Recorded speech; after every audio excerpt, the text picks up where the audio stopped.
രാത്രിയിലെ ദാമ്പത്യ ജീവിതം എങ്ങനെയാകണം? അതാണ് ഹുന്ന ലിബാസുല്ലക്കും വ അൻതും ലിബാസുല്ലഹുന്ന. പൂർണ്ണമായും വസ്ത്രങ്ങൾ അഴിച്ചു വെച്ചുള്ള ശാരീരിക ബന്ധം. അരോചകം വേണ്ട, അത് കേൾക്കണം. അള്ളാന്റെ ദീന, ഖുർആനാണ് പറഞ്ഞത്. ഇത് പഠിക്കണ വിഷയം പഠിക്കണം. ഹുന്ന ലിബാസുല്ലക്കും വ അൻതും. ഒരു ആണിന് ഈ റഫത്തിന്റെ സമയത്ത് ഒരാണിന് പെണ്ണ് വസ്ത്രമാകലും പെണ്ണിന് ആണ് വസ്ത്രമാകലും എപ്പോഴാണ്? നമ്മളൊരു വസ്ത്രം ധരിക്കൽ എപ്പോഴാണ്? ഒരു വസ്ത്രം പൂർണ്ണമായും വസ്ത്രം അഴിച്ചു വെച്ചിട്ടാണ് എന്ത് ചെയ്യുക? ഒരു വസ്ത്രം ധരിക്കുക, അല്ലേ? ഹുന്ന ലിബാസുല്ലക്കും വ അൻതും ലിബാസുല്ലഹുന്ന.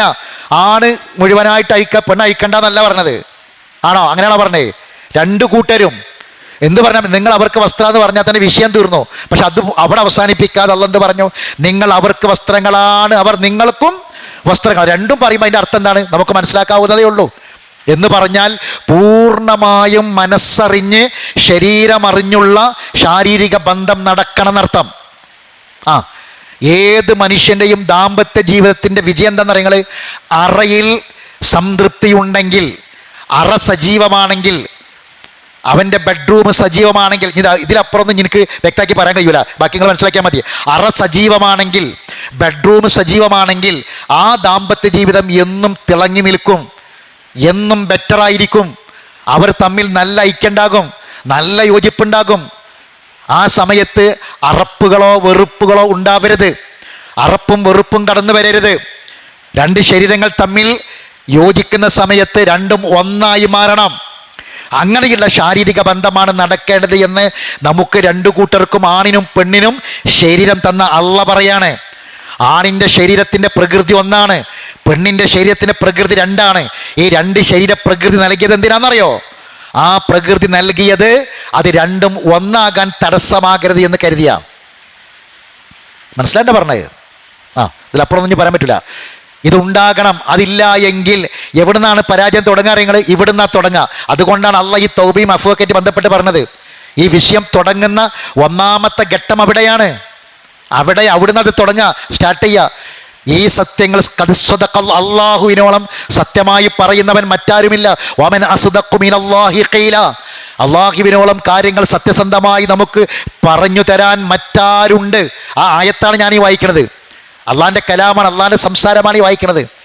ഈ ആയത്തിൻ്റെ ഘടനയാണ് ഞാൻ ഈ പറഞ്ഞത്, ഇതിൻ്റെ പദങ്ങളാണ് പറയണത്. അതുണ്ടാകണം, അത് മനസ്സറിഞ്ഞുണ്ടാകണം. ആരെങ്കിലും ഒരാൾക്ക് അതിൽ അതൃപ്തിയോ അസംതൃപ്തിയോ ഉണ്ടായാൽ അത് മറ്റ് പല വിഷയങ്ങളെയും ബാധിക്കും. അറയിൽ സംതൃപ്തനാണെങ്കിൽ അടുക്കളയിൽ കുറച്ച് പ്രശ്നം ഉണ്ടെങ്കിലും അത് പരിഹരിക്കപ്പെടും. മനസ്സിലാണ്ട് പറഞ്ഞേ? അറ സജീവമാണെങ്കിൽ, അറ സംതൃപ്തമാണെങ്കിൽ അടുക്കളയിൽ അല്പം പ്രശ്നം ഉണ്ടെങ്കിലും അത് പരിഹരിക്കപ്പെടും. ഇല്ലെങ്കിലോ അടുക്കളയിലെ ചില ചെറിയ പ്രശ്നങ്ങൾ വരെ പർവ്വതീകരിക്കപ്പെടും, ചെറിയ ചെറിയ വിഷയങ്ങൾ പർവ്വതീകരിക്കപ്പെടും. ഇത് വളരെ വലിയ വിഷയമാണ്, നിസ്കാരക്കാര്യല്ല.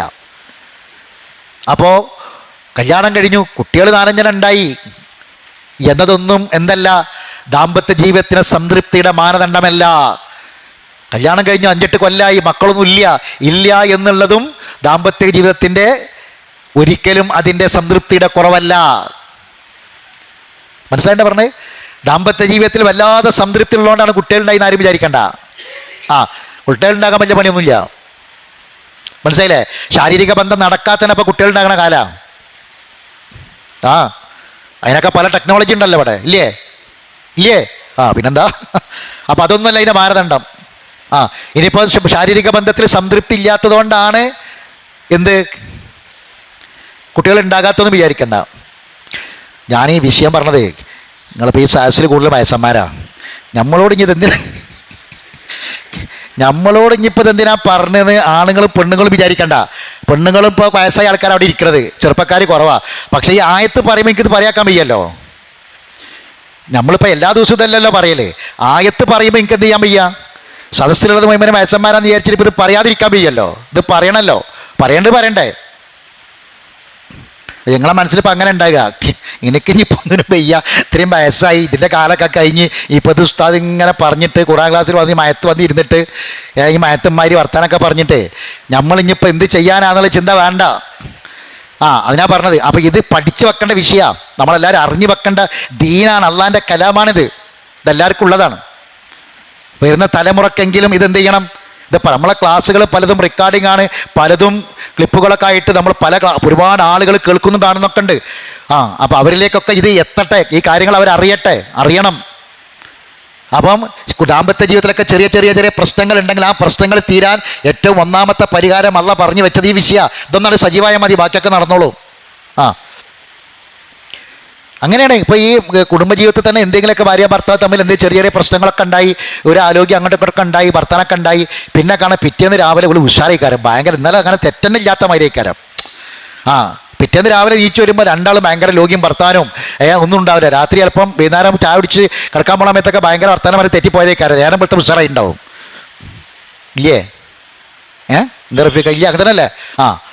അപ്പം ഇതിൻ്റെ കാരണം എന്താ? അവിടെ യോജിച്ചത് എന്തിൻ്റെ പേരിലാണ്? അവിടെ അതൊക്കെ തെറ്റൊക്കെ പൊറുക്കപ്പെട്ട് ഇത് സഹോദരങ്ങളെ അള്ളയല്ല ഈ ശരീരവും പ്രകൃതിയൊക്കെ സൃഷ്ടിച്ചത്. ഈ മാനസികാവസ്ഥയൊക്കെ റഹ്മാനായ റബ്ബിൻ്റെ സൃഷ്ടിപ്പല്ലേ?